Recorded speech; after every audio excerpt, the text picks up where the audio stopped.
پاکستان او افغانستان بارډر باندې یو غټ اپریشن شوی دی. 15 خودکش بمبار چې کوم پاکستان ته داخل شوي هغه گرفتار شوي دي.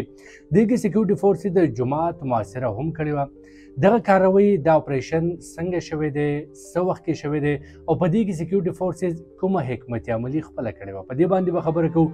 خو دې سره سره تاسو دا هم ویم چې دې نه مخکې هم په پاک افغان بارډر باندې فورسز کارویانې کړي دي او تقریبا 117 دهشتګردي وژلي دي او د هغه کسانو چې کوم د افغانستان نه پاکستان ته داخلېدل او دې کې زیاتره افغان شهریانو. در افغانستان نه پاکستان د څوک رالیږي، د دوی ټارګټ څه او دا چې اوس یې کوم گرفتار کړي دي دوی څه انکشافات کړي دي. زما نوم دی تحسین الله تاثر او ویډیو کې ډیټیل ته تلو نه مخکې تاسو ته ریکویسټ دی چې زما دا نوی چینل تحسین الله تاثر سبسکرایب کړئ.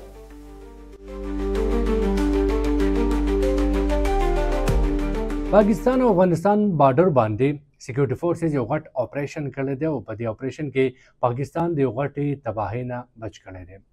سټوري شروع کیږي 17 جون ماښام 15 بجو نه چې فورسز ته اطلاعات ملو شو چې عزیز خیل او منډي خیل پر مقام باندې دهشتګرد د افغانستان نه پاکستان ته راوړي. سکیورټي فورسز د دې نه بعد 15 مختلف ځایونو کې ناکهبندي وکړه. ماښام یعنی پر 17 جون باندې 15 منټه د پاسه 6 بجې دغه دهشتګرد پاکستان ته داخل شو، دغه یادو علاقو ته، عزیز خیل او منډي خیل ته. چې کله دوی ته پته ولګېده چې په سیمه کې فورسز موجود دي، ناکهبندي کړې ده، نو دوی دغلته یو کلی دی بیس خیل ورته وایي او هلته جومات دی، په هغې کې پناه واخیسته. چونکې دا د فورسز په نظر کې و، د فورسز د دغه جومات محاصره وکړه او دوی ته یې وارننګ ورکړه. د فورسز دا بهترین حکمت عملي وه چې بغیر څه نقصان نه دوی سرنډر شول او هتیار یې وغورځول. د دوی سره خودکش جیکټې وي. چې کله فورسز د دوی نه تحقیقات شروع کړو، ډاکومنټس یې ورسره کتل شروع کړو، په دې کې 3 کسانو سره د افغانستان شناختي کارډونه د دوی عمرونه د 15 نه تر 19 کالو پورې ښودلی کېږي او د هغې نه بعد دا کسان نامعلومه ځای ته منتقل کړی شول. تاسو وګورئ چې دا خودکش د افغانستان نه پاکستان ته داخل شو. دغه فورسز په وخت باندې کاروي وکړه او دوی په بارډر باندې راایسار کړه او دغه منصوبه یې ناکامه کړه. که چېرته دا پاکستان ته داخل شوی وی نو یقینا چې څومره غټه تباهي به شوې وه چې 15 خودکش حملې او د دوی ټارګټ به کوم ځایونه او بیا د پاکستان او افغانستان ترمنځ دومره اوږد بارډر هغه سکې ورکول هم یو ډېر غټ چیلنج دی او دغه سکیورټي فورسز ډېر کامیابۍ سره دغه چیلنج باندې قابو موندلی دی. دا لومبی ځل نه دی، د دې نه مخکې هم فورسز کارویانې کړي دي او په دې کې که تاسو ته یاد وي 25 نواله 27 اپریل دوران شمالي وزیرستان کې فورسز 2 کارویانې کړې وي او په هغې کې تقریبا 71 دهشتګرد هلاک کړي وو. په دې کې 16 په یو واقع کې او 51 چې هغه بلې واقع کې و. دا کې زیاتره TTP کسانو او ځینې پکې داسې کسانو چې هغه افغان شهریانو. بیا په 23 مارچ باندې یو بله کاروي شوې وه او 16 ترهګر په هغې کې وژل شوي وو. دغه شان په 4 جولای باندې دا زه صرف د روان کال خبره کوم چې پاک افغان سرحد باندې نور 13 دهشتګرد پاکستان ته داخلېدل او هغه هم سکیورټي فورسز په وخت باندې کاروي وکړه، هغه یې ووژل. په مجموعي توګه باندې روان کال صرف په بارډر باندې چې کوم د افغانستان نه پاکستان ته ترهګر داخلېدل نو 117 ترهګر داسې دي چې هغه یې وژلي دي او په دې کې دا 15 گرفتار کړلو. نو مجموعي توګه باندې دا 122 دهشتګرد شو چې کوم د افغانستان نه پاکستان ته داخلېږي او فورسز په وخت باندې کاروي کوي او دغه اپریشن یا د دوی چې کومه منصوبه نو هغه ناکامه کوي.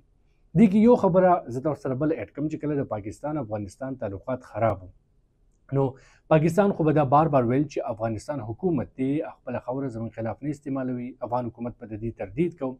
خو بیا چې کله د افغانستان لپاره پاکستان خصوصي نماینده صادق خان د کابل دورې وکړې او د هغې نه بعد افغان حکومت یې دې ته مایله کړو، کنوینس یې کړو، په دې باندې اتفاق وشو چې کوم دهشتګرد پاکستان ته اوړي نو افغان حکومت به د هغې اطلاع ورکوي پاکستاني ادارو ته او بیا د پاکستاني ادارې چې هغوی سره ټکنالوژي هم شته دی، ډرون کیمرې هم شته دی، جدید مشینري ورسره هم شته دی، هغوی دې په بارډر باندې کاروي کوي او دغه کسان دې وژني.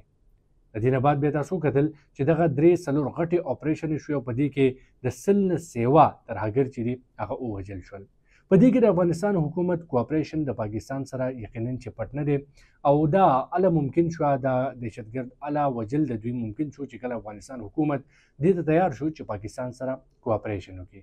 پاکستان هم د غواړي چې افغانستان حکومت په سره د ترهګرۍ په مخنیوي کې کوآپریشن وکړي او د نور هم سیوا کړي. په داسې وخت کې پاکستان او افغانستان دواړه غواړي چې د یو بل سره تعلقات هم ښه وي، سکیورټي صورتحال لحاظ سره هم د یو بل سره تعاون کوي، ورسره تجارت هم سیوا کوي. خو په دې کې د ټول نه غټ رکاوټ چې دی هغه TTP دی. TTP په دې لحاظ باندې دی چې کله په افغانستان کې امریکي فوج موجود و، نیټو فورسز موجود و، نو دغه افغان طالبانو ته به دوی په دلته پاکستان کې او خاص کر جنوبي اضلاع کې به پناه ورکوله. خو چې کله دلته ضرب اعظم اپریشن شروع شو، دا خلک افغانستان ته وتښتېدل، نو هلته ورته افغان طالبانو پناه ورکړه.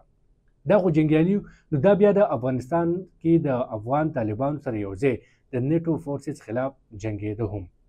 نو اوس دا د یوې نظریې خلک یو بل سره جنګېدلی، یو بل سره پاتې شوي خلک، اوس چې کله په افغانستان کې طالبان حکومت راغی، نو هغه طالبان چې کوم ورته افغان طالبانو پناه ورکړې ده او د پاکستان خلاف کارویانې کوي، نو رکاوټ په دې صورت کې دی چې افغان طالبان اوس د هغوی خلاف کاروی نشي کولی او پاکستان دا غواړي چې دوی به کاروی کوي. نو په دې وجه باندې دا یو رکاوټ موجود دی.